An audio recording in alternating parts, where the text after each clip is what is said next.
and আমরা live. বন্ধুরা,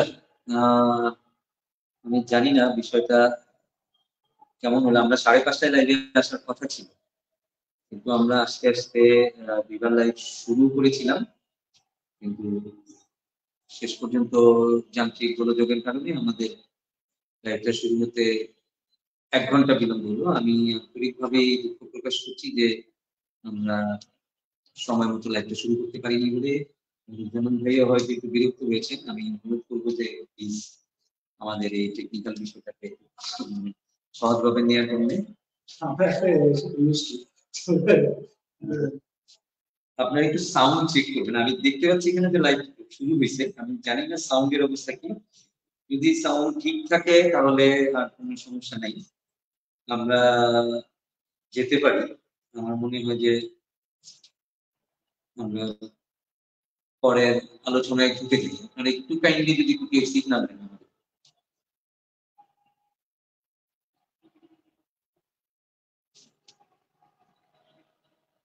একটু বলবেন কেউ? ঠিক আছে স্যার, ওকে ফাইন। আমি সবাইকে আবারও শুভেচ্ছা জানাই যে আমরা আজকে এই কামারশালা সিনেমা যাপনের এখান থেকে লাইভ করছি। আমার সাথে আছেন মোহাম্মদ নুরুজ্জামান। মোহাম্মদ নুরুজ্জামানকে আপনারা সবাই চেনেন ইতিমধ্যে।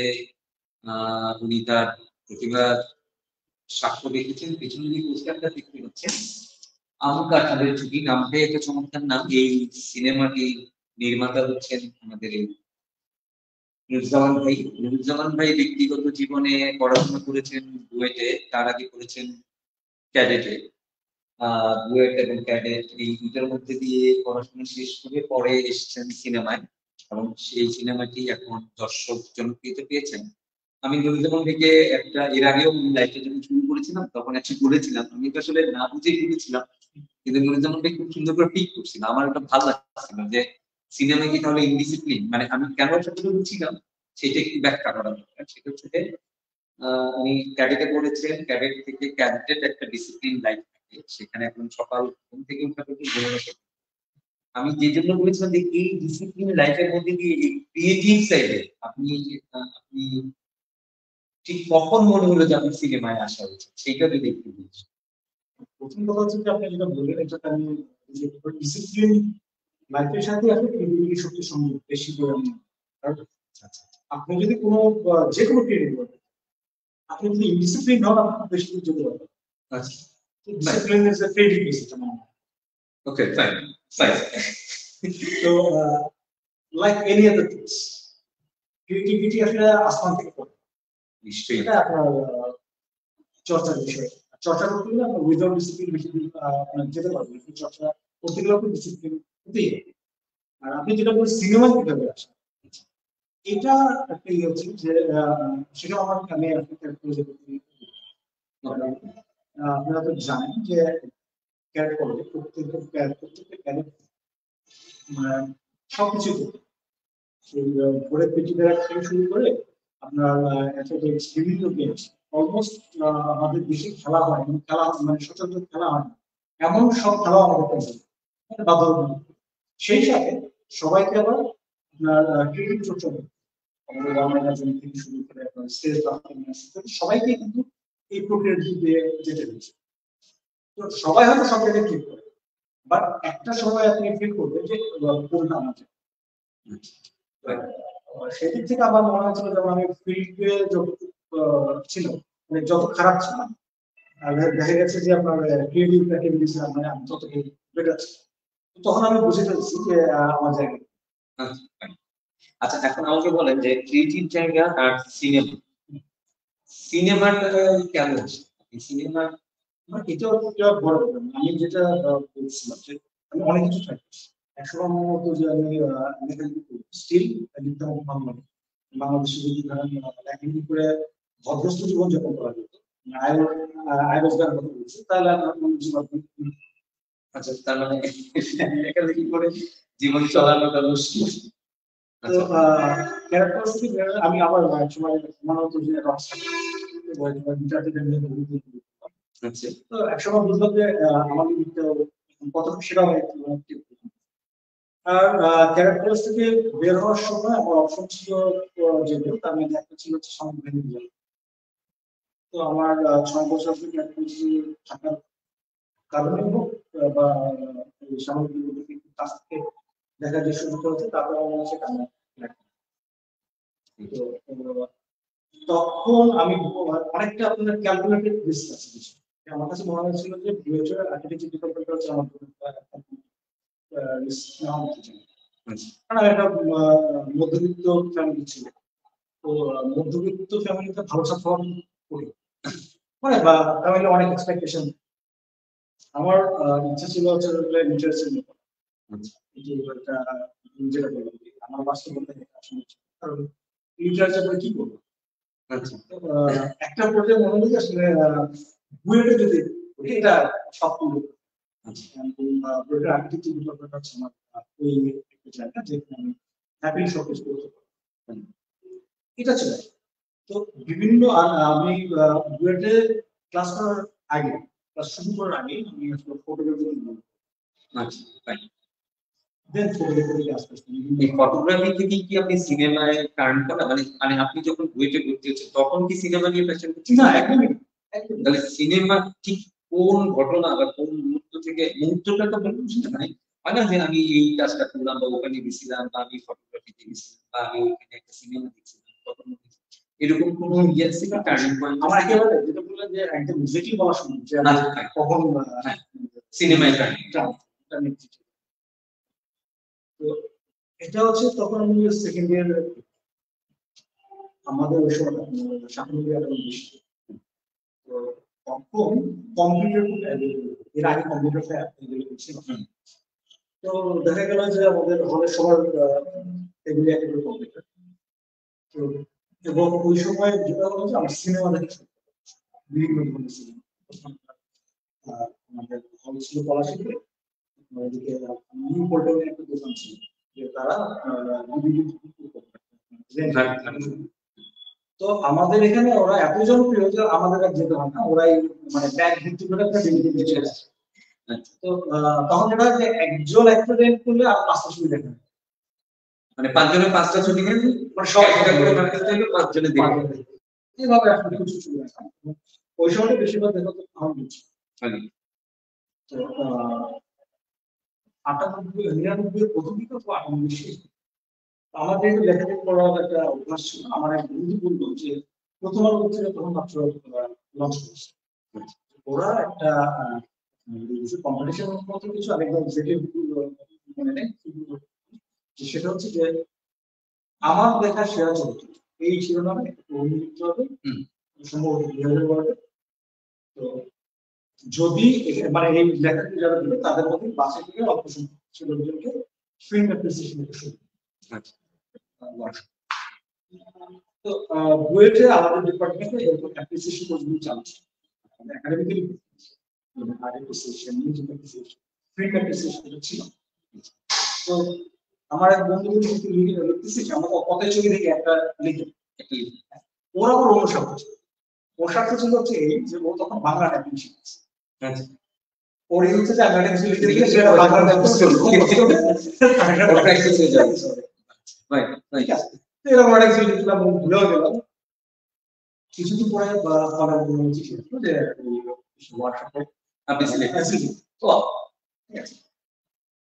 তো ওয়ার্কশপটা করতে গিয়ে তখন কোঅর্ডিনেটর ছিলেন তামিম, ওনারা নাম জানেন। ওয়ার্কশপটা করতে গিয়ে হলো কি আপনার আমি বুঝতে শুরু করলাম আমি এতদিন ফিল্মটা নিয়ে দেখি জাস্ট একটা এন্টারটেইনমেন্ট ভিডিও, আসলে তার বাইরেও ফিল্ম হয়। আমি ভাবতাম সিরিয়াস সাহিত্য আছে, সিরিয়াস সঙ্গীত আছে, সিরিয়াস ফিল্ম আছে, এই উইন্ডোতে আমার মানে যারা ফিল্ম নিয়ে আপনার ভাবনাটা একটা জায়গায় আটকে ছিল, যেটা একটা উইন্ডো ওপেন হলো বিশাল একটা বিশাল। এবং আমার যেটা হলো যে আমি আর কোথায় যেন বললাম আমি প্রথম ভাবছি যে একবার গিয়ে দেখে আসবো, ভালো লাগবে। আচ্ছা সেকেন্ডে চলে গেলাম, থার্ড ডেতে ওদের আমার কাম করেছি স্ট্রাকচার করবো। এটা খুব জটিল একটা, আমাদের সবাই মানে সবাই এই স্ট্রাকচারটা নিয়ে এক্সাইটেড থাকে না, ভয় থাকে। আচ্ছা মানে মানে এটা খুব আমাদের কঠিনতম পরীক্ষা বোঝায়। এই লেভেলটা পাস করাটা পাস করাটা একটা টাফ। আমার কি বলবো কঠিন না, যে না দিয়ে ওয়ার্ক করবে সে, মানে হচ্ছে যে আমার কাছে মনে হচ্ছিল যে আমার শেষ করতে আচ্ছা এইভাবে শুরু। এবং তখন এই ওয়ার্কশপটা করে যেটা হলো যে ওই সময়টাতে তো আসলে ইমেল ছিল না, চিঠি আসতো। আমার মনে হয় যে আমার ডাটাবেজে আমার ঠিকানাটা ছিল, অনেক ঠিকানা। তো তখন বিভিন্ন ফেস্টিভ্যাল হতো, বিভিন্ন স্ট্রিমিং হতো, সেগুলো আমি দাও।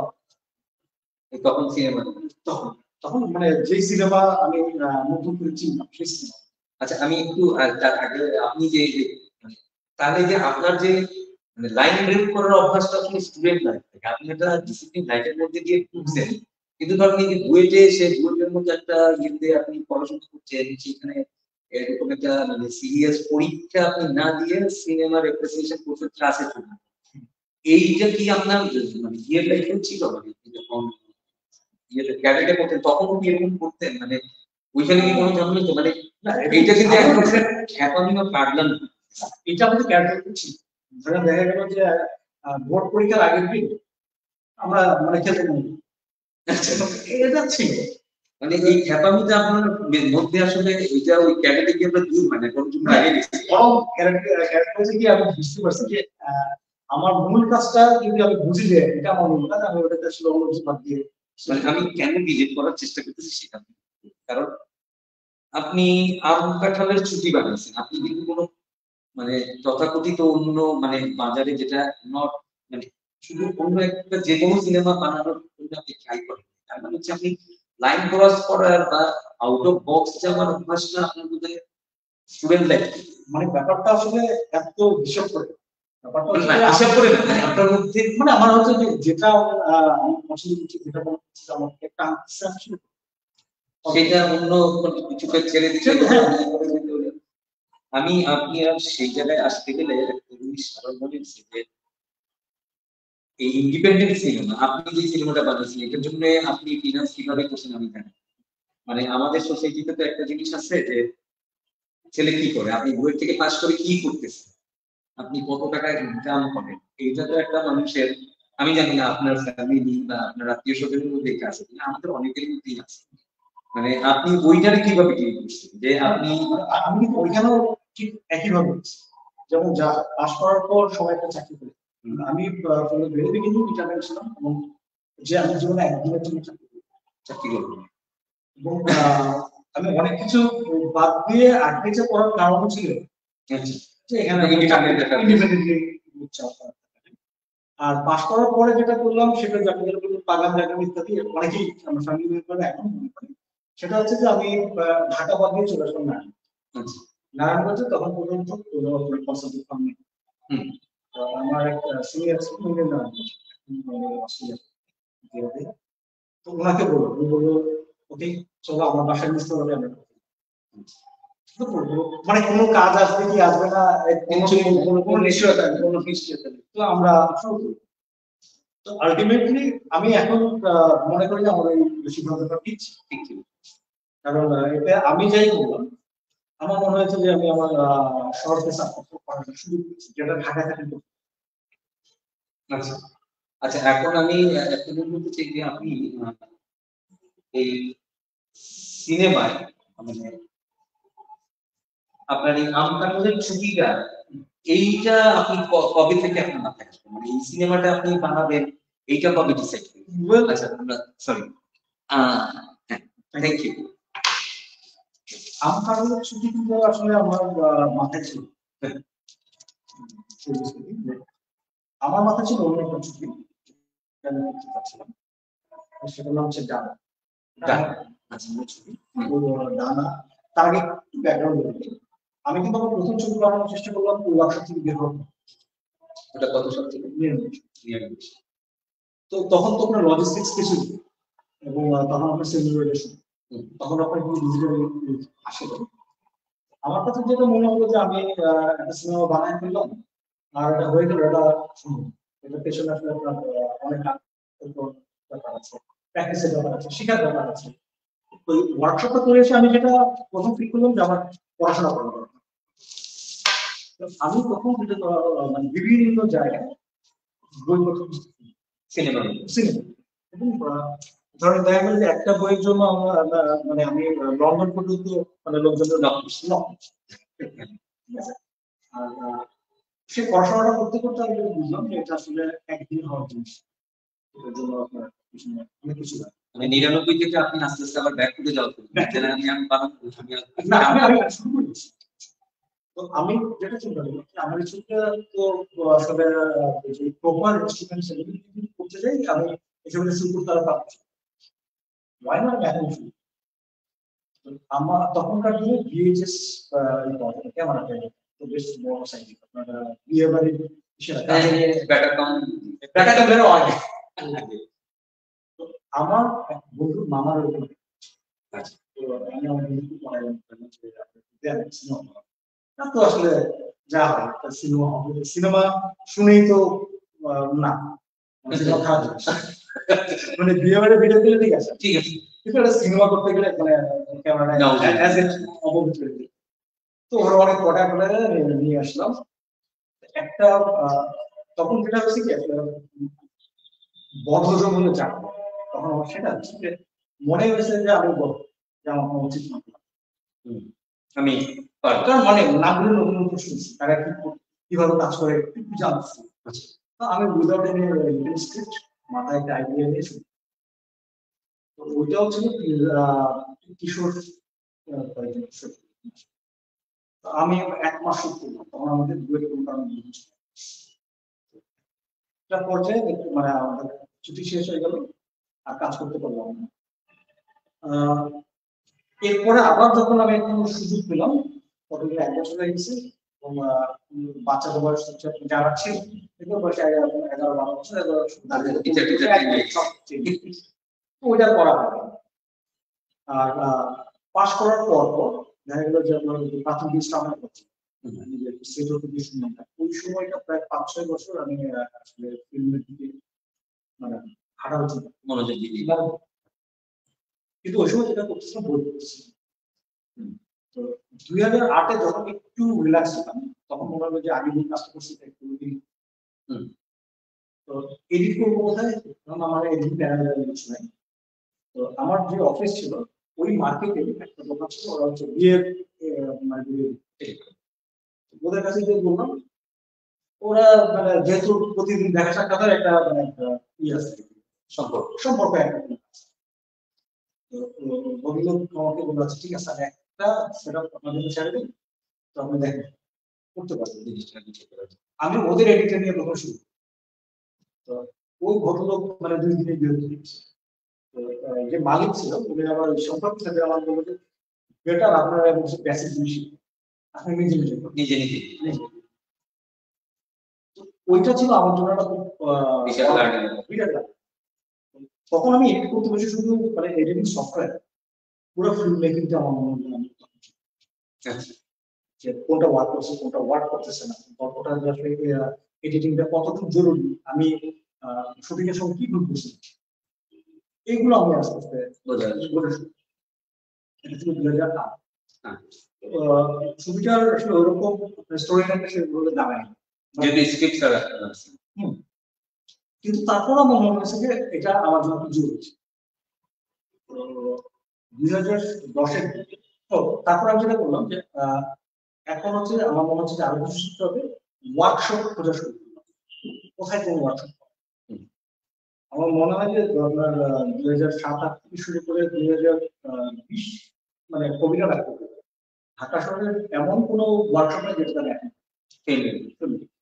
যেটাই খবর পেয়েছেন যেটাই খবর পেয়েছি 2-1টা মিস হচ্ছে মানে ইচ্ছাকৃত ভাবে মানে জানলাম কিন্তু বললাম না এরকম মানে হয়তো কোনো কারণে কানেক্ট করতে পারেন নাই বা কিছু সময় কিছু একটা জরুরি তো এটা করতে গিয়ে আমাদের ধরেন 2010-এ ঢাকা ইন্টারন্যাশনাল ফিল্ম ফেস্টিভ্যাল ওইটার একটা ইন্টারন্যাশনাল ওয়ার্কশপ ওটা ছিল ডকুমেন্টারি ওয়ার্কশপ সেটা যারা ছিল আপনার বাদুর রহমান ছিলেন করে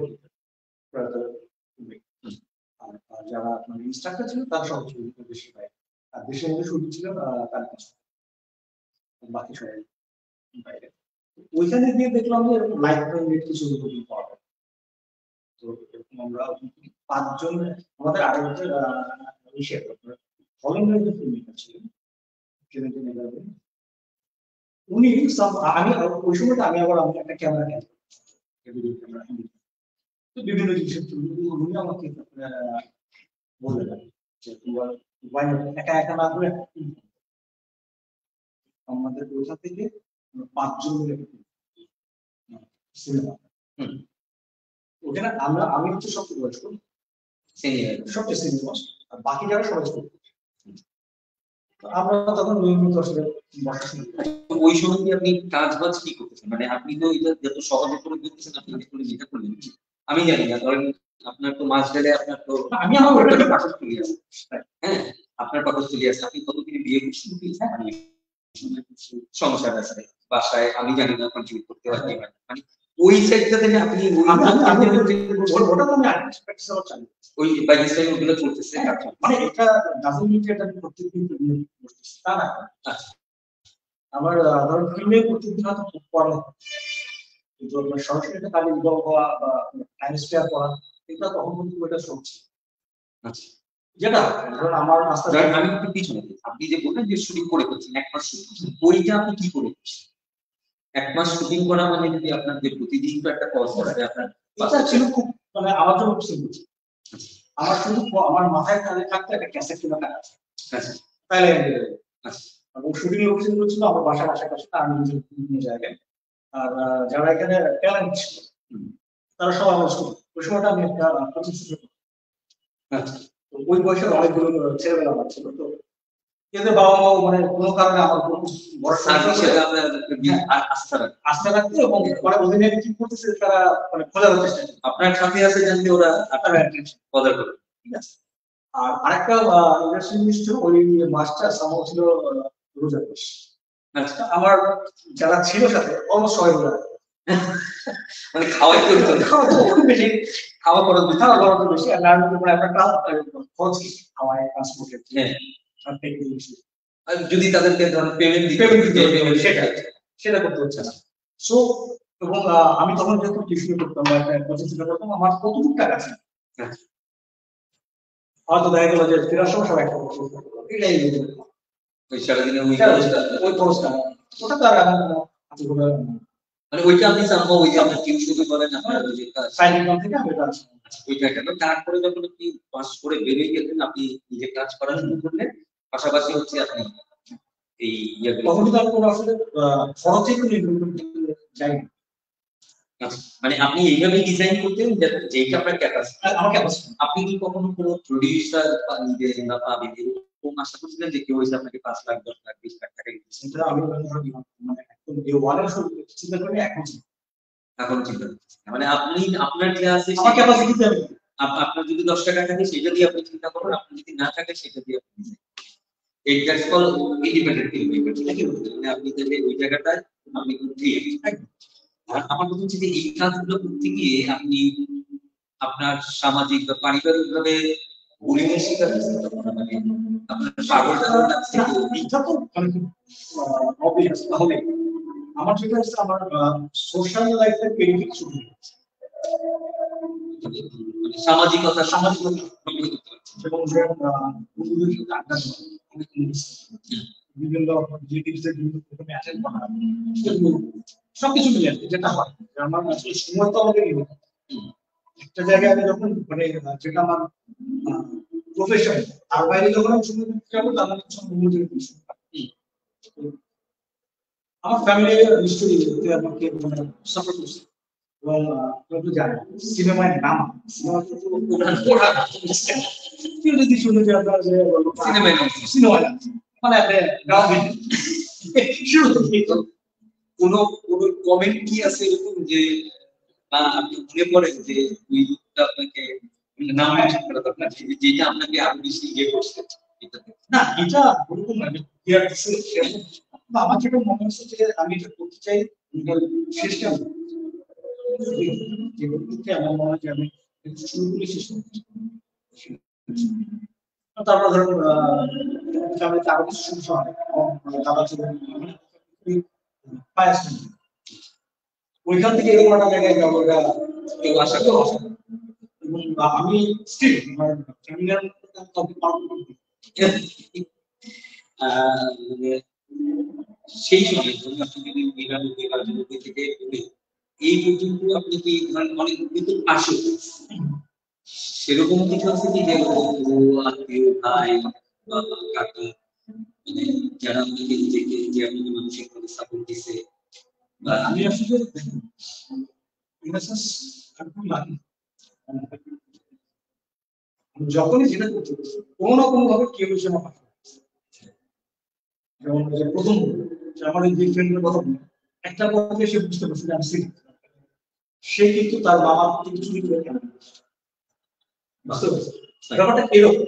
মানে ওই যে মানে যে বন্ধু মামা চিকিৎসা ছিল না ও পরে মামাকে বাবাকে না বলে নিয়ে চলেছে, ক্যামেরা নিয়ে চলেছে সেটা নিয়ে কোনো ক্যারেক্টারে দিছি গেলেন কি হয় না সামনে মানে বেঁচে গেছে, মামার টের পায় না। বাবাকে পায় না। তো এরকম হয়েছে। তারপরে যে যেটা বলবো এডিট করা, ওই মামার কাছে কি আপনি সরি বলতে চান আজকে? ওই মামা যদি আমি জানি না আপনি যাচ্ছেন কেন না মামার সাথে পরে দেখা হয়েছে ওই মামার সাথে আমার তো কাটিটা করছি না। আমি শুধু জানো আমার ফ্রেন্ড মামার আচ্ছা ঠিক আছে আমি জানি না আমার ফ্রেন্ড ওনাকে কিছু বলছি কি বা আদৌ বলছি কিনা সেটা এই আর অন্যান্য যেটা বলুন যে সবসময় আমি পাশে থাকবো।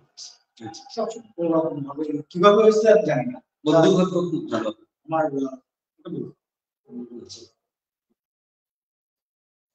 আম কাটলে ছুটির আগে যেটা হলো আমাদের একটা স্বপ্ন মোটামুটি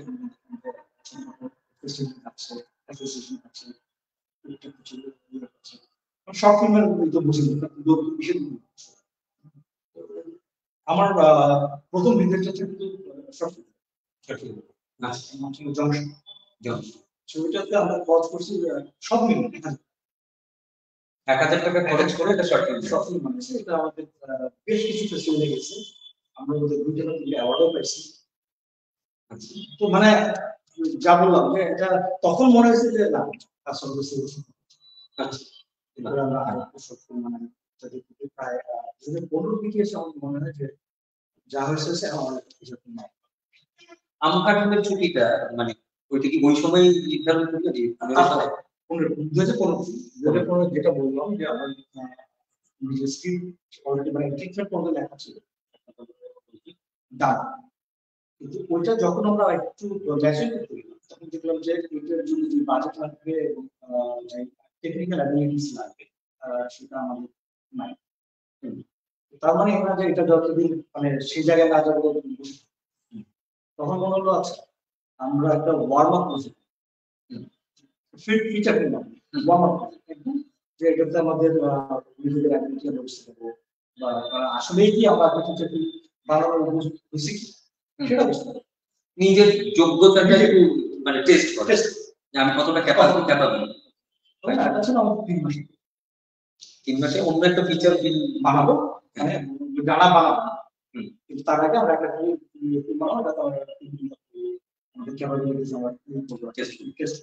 আচ্ছা আপনি বারবার আমরা বলতেছেন আমরা টাকা এই যে বললাম আমরা বলতে হচ্ছে যে আমরা যে 5 জনের টিম আছে আচ্ছা আমাদের সেই 5 জন আচ্ছা তার মধ্যে ততদিন মাত্র 5 জনের মধ্যে আমরা 2 জন নিয়েছি বাকি 2 জনের বাস্তবতার কারণে পড়াশোনা শেষ হওয়ার পরে জান আর আমি ছিলাম সবচেয়ে সিনিয়র আর আমার সাথে ছিল যুবরাজ স্বামী। আচ্ছা ও হচ্ছে সবচেয়ে ছোট।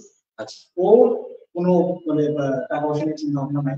আচ্ছা আর আমার হচ্ছে যে আমি ততদিনে একটা প্রফেশনাল মোটামুটি একটা জায়গায় আশেপাশে যে আমার মানে সামহাও খাওয়া পড়া হতো। আচ্ছা এই দুজন হচ্ছে আমরা দুইজন টিকে গেলেন আর বাকি বন্ধু চলে গেল। এর মধ্যে স্বামীও সফল মানুষ ওটাও বেশ ভালো করছে। তো আমরা বলতে যে আমরা আমাদের মনে হয় যে আমাদের দুজনের বাইরে আরো কিছু কঠিন তো সেই জন্য ফর্ম করা যায়। আচ্ছা ওই সময়টা আমার মেয়ের বয়স হচ্ছে 5। তো ওই সময় বাচ্চারা খুব গর্ব করছে ওকে দুবার সময় দেখা যায় যে গল্পের স্টক শেষ, হ্যাঁ। তখন আমার জন্য নতুন ইনস্ট্যান্টলি গল্প বানাই ইম্প্রোভাইজ করতে হয় নতুন করে, মানে এটা একটা কাজ না যে আচ্ছা এরপর আরেকটা গল্প বলবো, আরেকটা গল্প তোমার কমেন্ট তখন যেটা হলো আচ্ছা বেটার যে আমার ছোটবেলার গল্পগুলো কিছু বলছি, আপনার শৈশব। আমার শৈশব। তো দেখলাম সেটা বেশ ভালো রকম বলছে। তো এইসব করে করে যাচ্ছিল ওই সময়টায় আমার হাতে একটা বই আছে, ওটার নাম হচ্ছে মুন্না ভাই গল্প। এটা হচ্ছে আমার খুব close যেই বইটা আপনার এই সিনেমার ক্যারেক্টার, এই গল্পটা লেখা হচ্ছে আমার ছোটবেলার শৈশবের কিছু। চলো। ওর বইটা আমার হাতে আছে অন্য কারণে খুব ফিলিং। আচ্ছা, ঠিক আছে, দেখলে তো আমার মনে হয় আচ্ছা এইটাকে যদি আমি বেস, এর আগে আমার কাছে মনে হচ্ছে যে বাচ্চাকে গল্প বলতে বলতে যে আমি যদি বলার পরিবর্তে এটা ভিজুয়ালাইজ কেমন হয়? ওই ভাবনাটা ভালো। এবং সবুজ যদি গল্পগুলো করতে করতে আমার মনে হলো যে এর অনেক কিছুই আমি চাই। আচ্ছা, মানে আমার মাথায় যেগুলো আছে, আপনার টেস্টের সাথে ওনার টেস্ট টেস্ট মিলে যায় এবং এগুলো আমাদেরই আচ্ছা, মানে এমন না যে বানানো কিছু। এই সময় মানে এই ক্যারেক্টার গুলো আমরা দেখছি, এই ঘটনাগুলোর ভিতর দিয়ে আমরা দেখছি। তো তখন মনে হলো যে আচ্ছা নিজেরা কষ্ট করে করতে ওর গল্পটা বেশ আমরা দেখি। মানে আপনি আর নতুন করে স্ক্রিপ্ট ডেভেলপের চিন্তা থেকে একেবারে নতুন কোনো গল্পের দিকে জানি এই গল্প তার মধ্যে থেকে ওর গল্পটা স্ট্রাকচারটা ঠিক থেকে, যেহেতু গল্পের মানে ক্যারেক্টার কিংবা কি বলবো সেটা সবকিছুই আমাদের। তো আমি তখন যেটা করলাম কি গল্পটা একবার পড়া ছিল, ওটা না দেখে নিজে পড়া, ওটা করতে করতে একটা এই ছবিটা বানানোর ইন্সপিরেশনটা কি? ওই যে বললাম আমার মেয়েকে আবার গল্প করতে ওইটা হচ্ছে আপনার যে মেয়েকে গল্প করতে গিয়ে গিয়ে আপনার মনে হলো যে এটা হইতে পারে, তখন আপনি এটা ভিজুয়াল করার এটা একটা, আর একটা হচ্ছে যে আমার একটা কিছু বানাতে একটা কিছু বানাবেন। এটা একটা ওয়ার্ম আপ এটা বলতে পারে। ও একদম বলতে পারি না একদম আসলে বলতে পারবো। মানে এইটা হচ্ছে আপনার টেস্ট কেস। হ্যাঁ টেস্ট আচ্ছা, না হলে না। তাইলে আমরা কি ফিউচারে মানে কোন ছবিটা পাচ্ছি বা কি প্ল্যান? ফিউচারে প্ল্যান হচ্ছে যে এটা তো টেস্ট কেস, তাহলে আপনার মূল ছবিটা কোন? মূল ছবি যেগুলো যেটা আমি বানাতে চাচ্ছি সেটা এখন বানাবো সেটা রাইট বাই দিস টাইম আমি আর কিন্তু ছবি শুরু করছি। এটা এটার পরে আমাদের একটা আমাদের পোস্ট প্রোডাকশন শেষ করলাম আমরা ইউনিট করবো, সেটার নাম কি ডিসক্লোজ হ্যাঁ করবেন? এখন হচ্ছে মাস্টার। মাস্টার। তো এটা আমরা আশা করছি এই বছর রিলিজ করব। বাহ, হ্যাঁ। সেটাও কি এরকম আপনার একদম ইন্ডিপেন্ডেন্ট একদম মানে আপনার মতো করে এই জায়গায় আপনার আমার একটা জানার জায়গা, আমিও খুব মজা পাইতেছি। এটা হচ্ছে যে এখন সিনেমা বানাইতে গেলে তো লাখ বা কোটি, এখন তো বাংলাদেশে কোটি ছাড়া সিনেমা হয় না, কিন্তু সবাই সিনেমার সাথে কোটি শব্দটার সাথে যুক্ত। আপনি কি করে এই জায়গায় মেনটেন করতেছেন যে না আমি আসলে টাকা দিয়ে সিনেমা দিব? দেখেন একদম শেষে মানে দিন শেষে হচ্ছে যে আপনার কাজটা কি, কয় টাকা দিয়ে বানাবেন সেটা মনে হয় না, just আমার কাছে ডেফিনেটলি, তাই না? ডেফিনেটলি। আপনি ওই যে হয় না যে বিগ বাজেটের ছবি কম, হ্যাঁ, রাইট? তো মানে এটা হতেই পারে, হ্যাঁ। নোবডি নোস যে আসলে আপনার ছবি ঠিক আপনি এত কোটি টাকা খরচ করি আপনি সিনেমাটা ভালো ভালো এটা কোনো নিশ্চয় বলা নিশ্চিত। একইভাবে মানে আপনি যদি বাজেট ওরিয়েন্টেড থাকেন আপনি নিজেকে অনেক কিছু দিয়ে যেতে পারেন। ঠিক আছে, আপনার প্রথম আমার কাছে যেটা মনে হচ্ছে, আমি যদি অনেক বড় বাজেটের কিছু মানে করতে চাই সেই ক্ষেত্রে যা হবে যে আমার ওইটা একটা রিটার্ন আসবে, এটা আমার কাছে একটা প্রেশার, এটা প্রেশার। এটা একটা প্রেশার। আমি যদি আরেকজনের কাছ থেকে টাকা নিই সেটা আমার কাছে প্রেশার, হয়তো সে আমাকে কিছু বলবে কিন্তু তারপরেও আমার কাছে শেষে একটা প্রেশার যে তার টাকাটা আমার ব্যাক করা। অথবা সে যদি আত্মীয় বন্ধু যেই হোক সেও বলবে যে না কোনো সমস্যা নেই, সমস্যা নেই। তো আপনার নিজের কাছে তো নিজের একটা ইয়ে আছে, আমি 10 টাকা আনলাম। হ্যাঁ তার চেয়েও বড় কথা হচ্ছে সে আমার পরের প্রজেক্টে আসলে আসবে। আচ্ছা, হ্যাঁ নিশ্চয়ই। এবং আমি চাই না যে এটাই আমার শেষ কাজ, আমি এটা কন্টিনিউ করছি। কিন্তু একটু খুব টাফ ব্যাপার, মানে এখন আমরা প্রডিউসার বলেন ফিনান্স বলেন এই জায়গাগুলো বাংলাদেশের সিনেমা থেকে, আপনি এই সিনেমা থেকে ফিনান্সিয়াল এটা নিশ্চয়ই আপনার খুব বেশি রিটার্ন আসার কোনো বিষয় নেই, যে আপনি একেবারেই ওইটা মাথায় দিয়ে একদম আপনি শুধু সিনেমাটা বানাবেন, বুঝছেন? এবং সেটা নিজের ক্যাপাসিটি দিয়ে নিজের যোগ্যতা দিয়ে, যে আমার কাছে 10 টাকা আছে আমি 10 টাকা দিয়ে সিনেমা বানাবো, সেইটা আসা না আসার উপরে আমি আমি আমার সিনেমার সাথে কম্প্রোমাইজ করব। এইটাই হচ্ছে এখন আমাদের নতুনদের জন্য আপনি কি কোন কি বলতে চান, যে যারা নতুন আসতে চায়, যারা টাকার জন্য সিনেমা বানাইতে পারছে না, যে আমি টাকা নাই বলে সিনেমা বানাই, তাদের ব্যাপারে আপনার কি? এটা কোনো একটা রিউজ করছে আমার কাছে যে টাকা জমছে। আচ্ছা, হ্যাঁ হতে পারে একটা পার্টিকুলার একটা সিনেমা আমি বানাতে পারবো। আচ্ছা, ওটার জন্য অনেক টাকা। আমি এখন যদি একটা আপনার কি বলবো, সুপার হিরো মুভি বানাই, সেটার জন্য টাকা। ঠিক আছে? But আমার কাছে এমন অনেক এলিমেন্ট আছে যেটা বানাতে টাকা লাগে। যদি আপনি আপনার সিনেমাটা বানাইতে চান তাহলে টাকা ছাড়াও চিন্তা করা চাইতে পারেন, বা আপনার আপনার ক্যাপাসিটির মধ্যে দিয়ে আপনি চিন্তা করতে পারেন। এইটা হচ্ছে আপনার ঠিক আছে? আচ্ছা ফাইন, তাইলে আপনি ওইটাই যেটা বলছিলাম যে আমার এখানে কি ছিল, আমার একটা ডিএসএলআর ক্যামেরা ছিল। ওকে ফাইন, আমার একটা তো একদম ফাইনেস্ট কোনো ছবি তো ব্যাপার কোনো কিছু না। আমার ডিএসএলআর ভিডিও করা যাচ্ছে এবং সেটাতে আমি ফুল এইচডি পাচ্ছি। ঠিক আছে? আমার একটা পিসি আছে যেটাতে আমি মোটামুটি গ্রাফ কার্ড না করি, মানে ওই ক্যাপাবিলিটি পিসি। 3 নম্বর হচ্ছে অন্যান্য যেসব ইকুইপমেন্ট লাগে, যেমন এখন অনেক ডিআইওয়াই জিনিসপত্র আছে, ওইগুলো আমি যেহেতু আর্কিটেক্ট, আমার কাছে বিভিন্ন ট্রেডের লোকজন আসে, বিভিন্ন এক্সপার্ট লোকজন আসে, কেউ হয়তো আপনার মেটাল ওয়ার্ক করতে পারে, কেউ করতে পারে, ওদেরকে দিয়ে আমি বিভিন্ন আচ্ছা ঠিক আছে। তো একইভাবে পরে যখন আমরা এডিট করে ফেললাম, এডিট করার পরে মনে হলো যে সাউন্ড করতে হবে, আমি আমার অফিসের একটা রুম কেস করলাম সাউন্ড স্টুডিও, যেহেতু আমার আপনার ছিল অ্যাকুস্টিক করার মতো অবস্থা নাই, কিন্তু আমি যখন ছবিটা বানাইছি তখন আমরা বেস ক্যাম্প করছিলাম, সেখানে প্রচুর লেপ দোষক আমি ওয়ালে সব লেপ দোষক মানে এই গল্পগুলো তো মানে আপনি জাস্ট একটারে আরেকটা দিয়ে রিসাইকেলিং করতেছেন। আপনার 10 টাকারে আপনি হয়তো 50 টাকা বা 100 টাকার সার্ভিস 10 টাকা। আর সবচেয়ে বড় কথা হচ্ছে যে নিজের সময়। আপনি মানে ওই সেই ট্রায়াঙ্গেলের টাইম মানি একটা কনসেপ্ট অন্য দিতে পারে, আমার যখন মানি নাই তখন আমার এনার্জি এবং টাইমটা এই ছবিটা আমি যেটা 3 বছরের পুরো ভালো আছে 3 মাসের পুরো হচ্ছে, সেটা আমার কাছে 7.5 বিকজ এই শোটা আমার এনার্জি লেভেল বাড়ে এবং সবচেয়ে ভালো জিনিস যেটা হচ্ছে এই ছবিটা অলমোস্ট সবকিছু আমার নিজে editing, sound design, even marketing. আচ্ছা এই মার্কেটিং, আচ্ছা আপনি বলেন মার্কেটিং ডিস্ট্রিবিউশন সবকিছু নিজে করা। বিকজ আমার মনে হচ্ছিল যে আমি যদি নিয়মিত বানাচ্ছি তাহলে পুরো সার্কেলটা আমার এই জায়গাটা একটু আসি যে ধরেন সিনেমা আপনি শুধু বানানোই তো আপনার উদ্দেশ্য না, যে বানানো হয় যে যেটাতে কিন্তু করে সেটা হচ্ছে যে আপনি সরি আমি এটা সময় ঠিক আছে কিনা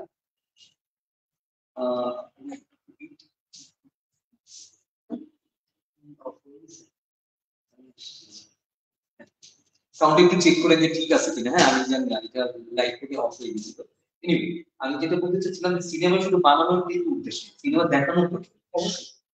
তো সিনেমাটা আপনি, আমি যতটুকু জানি যে আপনি বড় পর্দার জন্যই তো সিনেমাটা ডিজাইন করছেন, এবং আমি দেখেছি সেটা যদিও আমি ছোট পর্দায় দেখছি, এটা বড় পর্দায় আমি দেখতে পাই। এই বড় পর্দায় দেখতে না পাওয়ার কোনো আক্ষেপ কি আপনার আছে? না, সেটা আমি আসলে সিনেমা বলতে বড় পর্দায় দেখছি। হ্যাঁ, কেউ আমার ছবি কেউ আপনার ইউটিউবে ফোনে দেখছে এটা আমি আসলে ভাবতেও পছন্দ। তো আমার যেটা প্রথম দিকে চেষ্টা ছিল এটা কতগুলো মানে হলে যাওয়া যায়, বড় মানে কতগুলো দর্শকের সামনে যাওয়া। তো বাই দিস টাইম যেটা হচ্ছে যে আমার একটু জানাটা যেটা বলছি আপনার ডিস্ট্রিবিউশন নেটওয়ার্ক, এটা বোঝার জন্য মাঝখানে অনেক ঘটনা ঘটে গেছে, এটা আমি মাঝখানে সিনেমা তৈরি করলাম। তো তখন আমার মানে নিজের কাছে নিজের ইয়ে আসছে, কনফিডেন্স আসছে যে আমি চাইলে একটা শ্যাডো নেটওয়ার্ক তৈরি করতে। সিনেমা আছে সিনেমা বানানো থেকে শুরু করে একেবারে দর্শকের প্ল্যাটফর্ম বসে আপনি সিনেমা বানানোর গল্প মানে সিনেমা দেখানোর জন্য একটা ব্যবস্থা করছেন, সেইটা একটু বলুন সেইটা কি? ধরুন নারায়ণগঞ্জ কিন্তু আসলে সিনেমার জন্য খুব বিখ্যাত ছিল। অনেক উইকেন আমার ছোটবেলায় তখন নারায়ণগঞ্জ ছিল ঢাকা জেলা। আচ্ছা তখনও আমরা পত্রিকা বিজ্ঞাপন দেখতাম ঢাকা নারায়ণগঞ্জ, আমি রেডিওতে শুনছি। তো তখন কিন্তু নারায়ণগঞ্জ ঢাকা একই ঢাকা, হ্যাঁ ভাই আসছে ঢাকা নারায়ণগঞ্জ সারা দেশে শুনছি। সিনেমা দেখার আমার একটা কাজ আছে, আমরা প্রচুর সিনেমা দেখতাম, আমার বাসার পাশে একটা সিনেমা ছিল। তো কোনো নতুন ছবিরা আসলে কোনো না কোনো ভাবে দেখে আমাদের তখন আসলে সিনেমা দেখার জন্য একটা প্রস্তুতি হয়। দেখতে দেখতে আমার বয়স তখন কত আমরা ত্রিপুরা করি ওই সময় মনে হয় যে সিনেমা সিনেমা হল বানানো। আচ্ছা, সিনেমা বানানোর আগে সিনেমা হল বানানো, আমি এটা এখন কানেক্ট করতে পারি। আচ্ছা মানে মাঝে রাতে কোনো বসে এটা কানেক্ট করতে পারি। আচ্ছা তো সিনেমা বানাবো কেন যে আমার কাছে মনে হচ্ছে যে সিনেমা নিজেরা থাকলে যে কোনো সময় চলতে পারে। আচ্ছা, ঠিক আছে, Right, right. তাহলে আপনি সিনেমা বানানোর আগে মার্কেটিংটা বা দেখানোর জায়গাটা আপনার মাথায়, দেখানোর জায়গাটা আমার কাছে এখনো একটা সেইটার জন্যই কি এই যে সিরিয়াস ব্যাপারটা হচ্ছে যে আপনার একটা সাডেন সেটা হয় কি এই যে আলিয়া চুলটা এটা আমার অফিস থেকে ডিজাইন করা। আচ্ছা, তো এটা যখন আমরা করতে আসি তখন মানে কাজের একটা পর্যায়ে এসে পাশের জমির সাথে একটা মামলা আচ্ছা, সিটি কর্পোরেশনের জায়গা তো হ্যাঁ, তো ওরা যেটা করে একটা রাস্তা পুরো আটকে। আচ্ছা, তো আমাদের যে বেসমেন্টটা ছিল বেসমেন্টে ঢোকার কোনো আচ্ছা, তো বাই দিস টাইম আমরা এটা শেষ হয়ে গেলে আমাদের দেহ খুব আসলে এটা নিয়ে নিজেও একটু হেজিটেশন করতেছে কারণ জনগণের টাকা আপনি জানেন বেসমেন্ট খুব কস্টলি, এত কস্টলি একটা জিনিস আমার কাছে পেপার করে ইউজ নাই এটাতে এত ক্ষতি হচ্ছে। তো একদিন আমি বলছিল আবার কি করতে বলতে গেলে হঠাৎ আমার মনে হলো যে এখানকার যে র্যাম্পটা আছে র্যাম্পটাকে একটা ছোট সিনেমা বানানো দিতে। আচ্ছা, তার আগে আমি চায়নাতে ছোট ছোট সিনেমা দেখেছি। আচ্ছা, আমার কাছে মনে হচ্ছে ওটা হচ্ছে ধর একটা বিল্ডিং এর একটা অ্যাপার্টমেন্ট বিল্ডিং নিচে এরকম 40-50 ফিট শুধু ওই বিল্ডিং এর তৈরি করা আমার তখন মনে হলো ওয়াই আমি এখানে কেন ওনাকে বললাম উনি আমাকে বললো ওকে তোমার ইচ্ছে হলে বানাও বা আমি তুলে নিচ্ছি। আবারও ইন্ডিপেন্ডেন্ট হইতে হইল। তো আমার তখন কি হলো যায় না আমার কিছু টাকা জমা ছিল একটা ফ্ল্যাট কিনবো এরকম একটা ছিল আমি বাসায় কাউকে কিছু বললাম না মানে বউ আপনাকে তারপর বাসা রেখে দিচ্ছে। যে তখন যেটা যে টিউব পড়ে আসলে এটা হলো এটাও একটা বিরাট আমাদের এখানে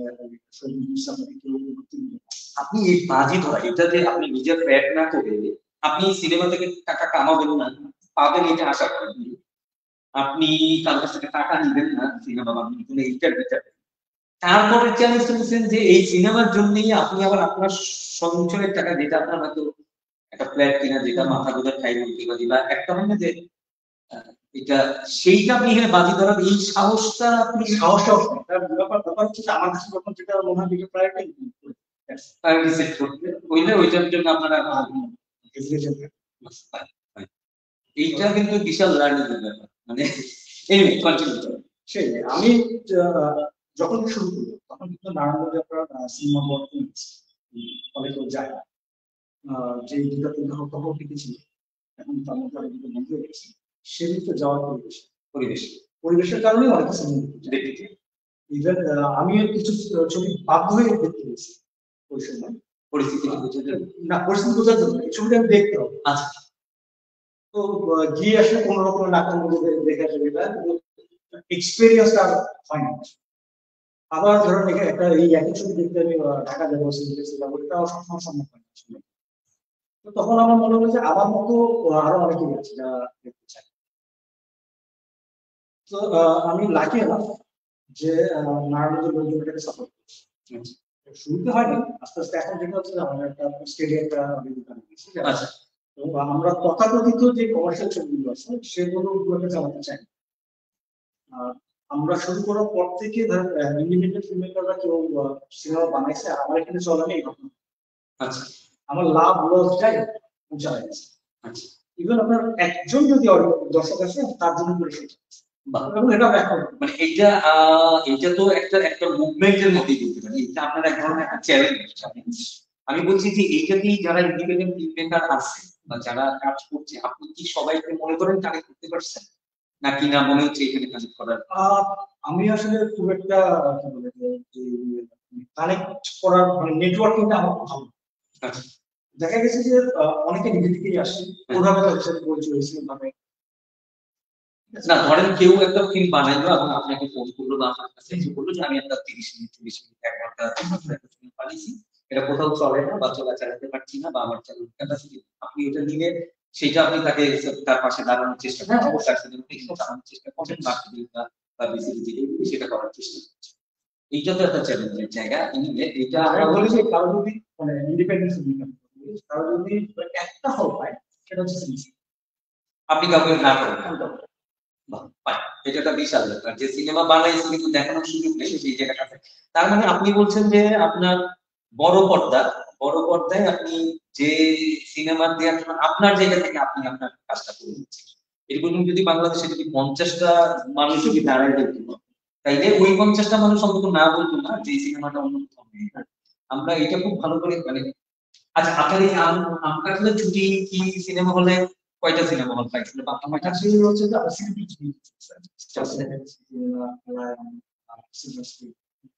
চলছে সিঙ্গেল স্ক্রিন সিঙ্গেল স্ক্রিন।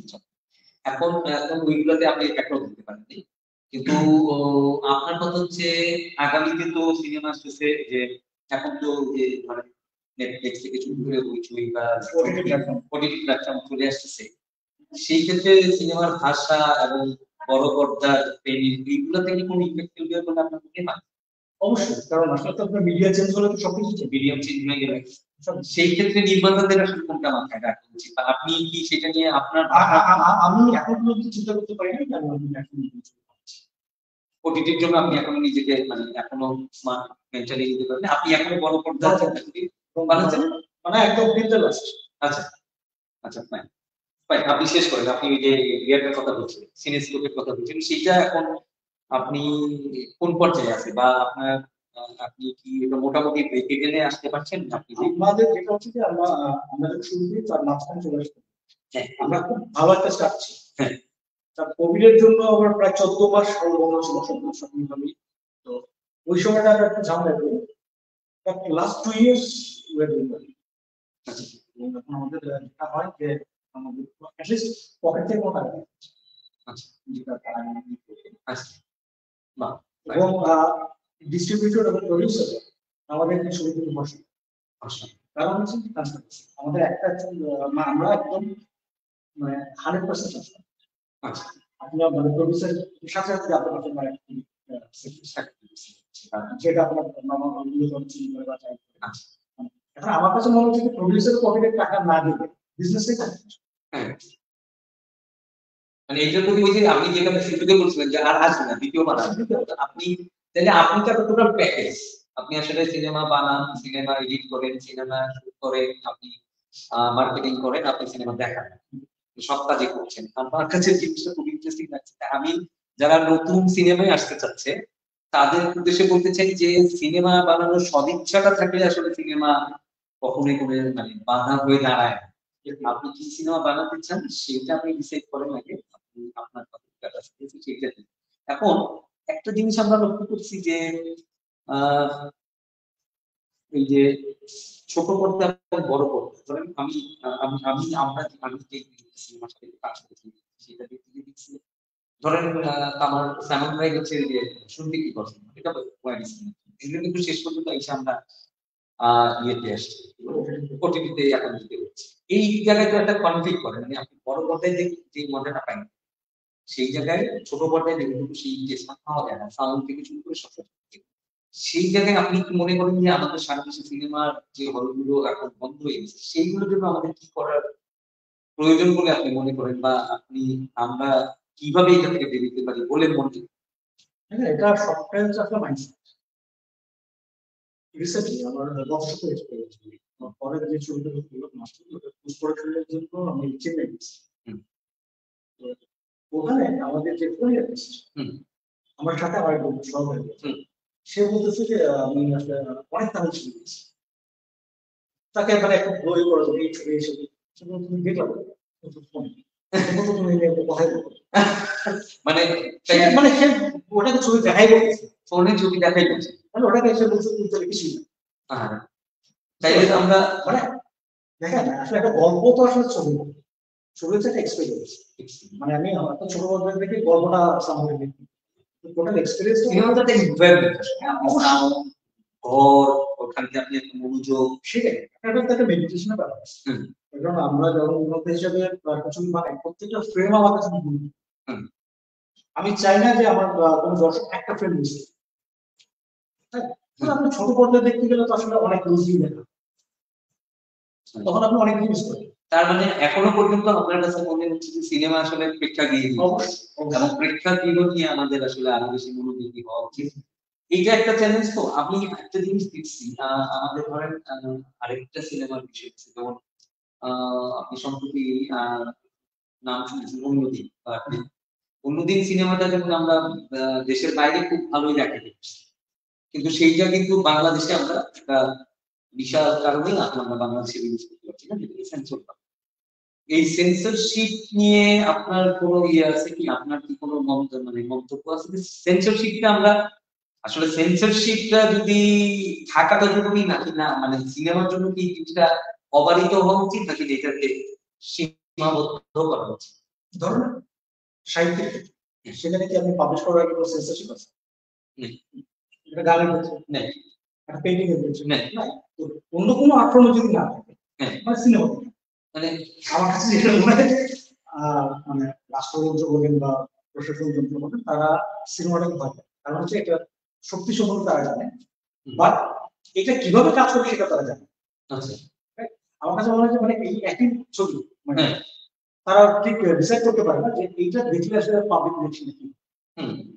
ঠিক আছে, তার মধ্যে যখন এটা মানে ক্রিয়া প্রতিক্রিয়া শুরু করে মনে হয় যে এটা সামথিং পাওয়ারফুল সবার হাতে ভয় পাইলে আর মানে বিষয়টা হচ্ছে যে তারা সারাক্ষণ একটা মানে ইয়ের মধ্যে থাকে যে এটা দিকে মধ্যে কিছু একটা হয়ে যাবে, সো এটার বাদ দিতে হবে। এই আর্ট ফর্মে এইটা আপনার মতো বলছে যে আর্ট ফর্ম যেহেতু মানে এটা ওপেন একটা জিনিস, এটা আসলে এই জায়গায় আমি জানি না, এটা আসলে আমরা এখানে কোনো মন্তব্য করে লাভ নেই। এখন আমি আপনার সাথে একটা কথা মানে যদিও সেন্সর বোর্ডের ক্ষেত্রে মানে আমার আচ্ছা যদি কারণ আমার ছবিটা আসলে খারাপ হওয়ার কোনো আচ্ছা আচ্ছা মানে সেন্সরের হয়তো সেন্সরে যে যে জিনিসগুলো মার্ক করে সেই জায়গায় আপনার হয়তো মানে ওখানে আবার কোনো সমস্যা ছিল না, তো সেই জায়গায় আপনার কোনো ইয়ে মারবে।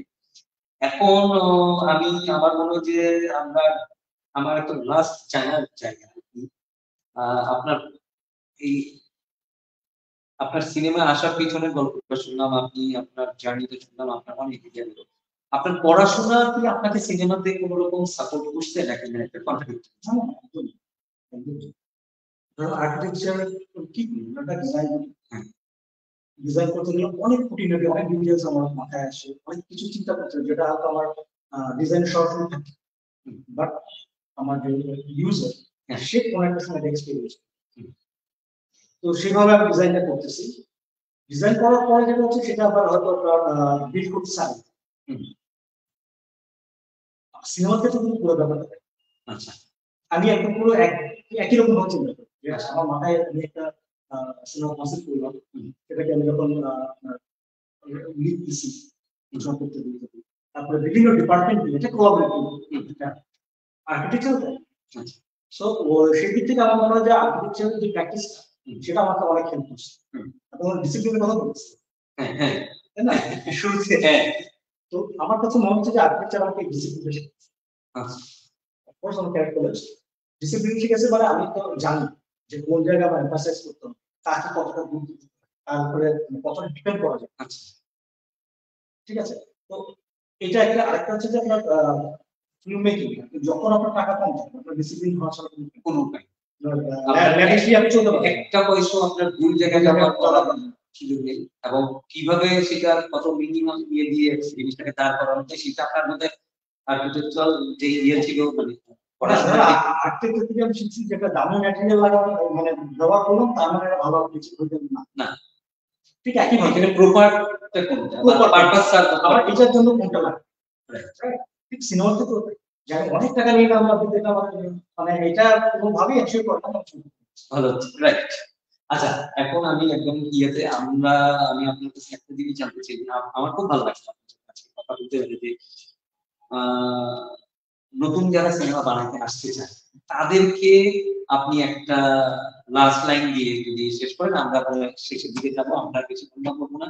আমি দর্শকদেরকে একটু বলতে চাই যারা দেখছেন বা দেখবেন তাদেরকে বলতে চাই যে আমাদের সামনে যে দুইবার লাইভে আমরা ইন্টারনেট এবং অন্যান্য জটিলতার কারণে পারি নাই, অন্য একটা লোকেশনে আমরা বসার কথা ছিল, সিনেস্কোপের ওই টেরাসটা আমরা ব্যবহার করবো, ওইখানে অনেক সুন্দর প্লেস ছিল, সেটা আপনাদেরকে দেখাতে পারলাম না, দুঃখিত।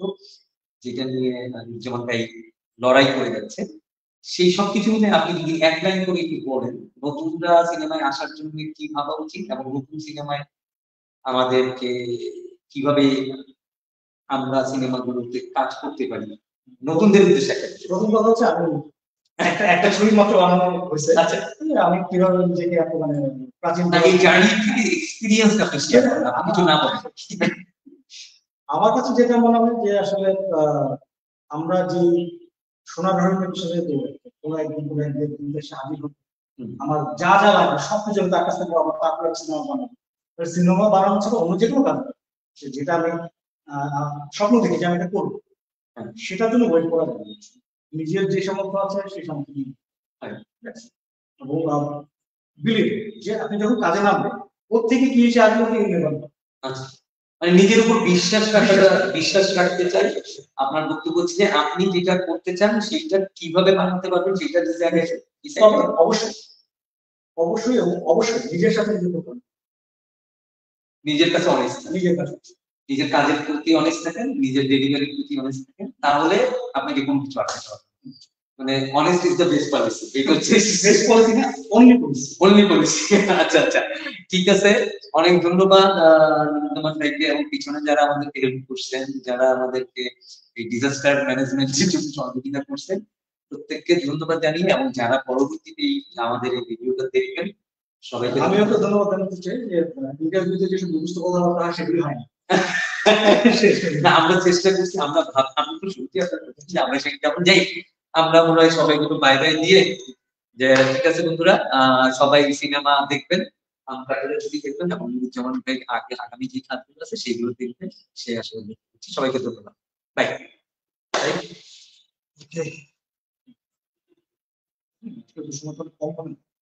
হ্যাঁ, 1 ঘন্টা এক ঘন্টা চলে গেছে কিন্তু।